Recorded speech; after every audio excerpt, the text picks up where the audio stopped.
घोसाळे तलाव परिसरात पर्यावरण संवर्धनाचा अनोखा उपक्रम राबविण्यात आला. झाडांवर ठोकलेले खिळे काढून निसर्गाला दिलासा देण्याचा प्रयत्न करण्यात आला.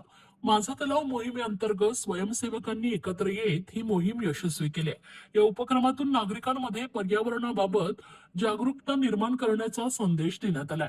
ठाणे शहरातील घोसाळे तलाव येथे शनिवार 2 मे रोजी खिळेमुक्त झाड अभियान उत्साहात पार पडले.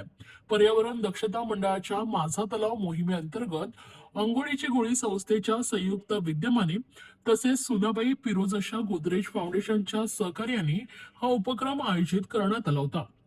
लेग सॅटर्डे उपक्रमाचा भाग म्हणून या अभियानाची अंमलबजावणी करण्यात आली. या परिसरातील माझा तलाव मोहिमेचे स्वयंसेवक श्रीरंग दाते यांनी झाडाच्या खोडांवर खिळे ठोकले असल्याचं निरीक्षण नोंदवलं होतं. या गंभीर बाबीची दखल घेत स्वयंसेवक आणि कार्यकर्ते शनिवारी सायंकाळी तलाव परिसरात एकत्र जमले. सर्वप्रथम मोहिमेविषयी माहिती देण्यात आली आणि त्यानंतर प्रत्यक्ष कृतीला सुरुवात करण्यात आली. तलावाच्या उजव्या बाजूला असलेल्या 2 झाडांवर ठोकलेले खिळे पकडीच्या साह्याने मोठ्या प्रयत्नानं काढण्यात आले. हे खिळे बराच काळापूर्वी ठोकले असल्याचं यावेळी स्पष्ट झालंय. झाडांवर जाहिरात फलक किंवा लाइटिंगसाठी हे खिळे वापरण्यात आले असावेत असा अंदाज व्यक्त करण्यात आला. या प्रकाराची दखल ठाणे महानगरपालिकेच्या वृक्ष प्राधिकरण विभागानं घेणं गरजेचं असल्याचं मत यावेळी व्यक्त करण्यात आलंय.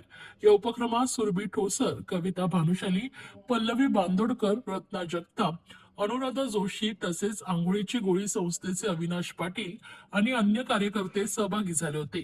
माझा तलाव मोहिमेअंतर्गत दर शनिवारी विविध तलावांवर भेटी देऊन स्थानिक पर्यावरणीय समस्या सोडवण्याचं कार्य सुरू आहे. या उपक्रमामध्ये नागरिकांनी सक्रिय सहभाग घ्यावा असं आवाहन करण्यात आले आहे.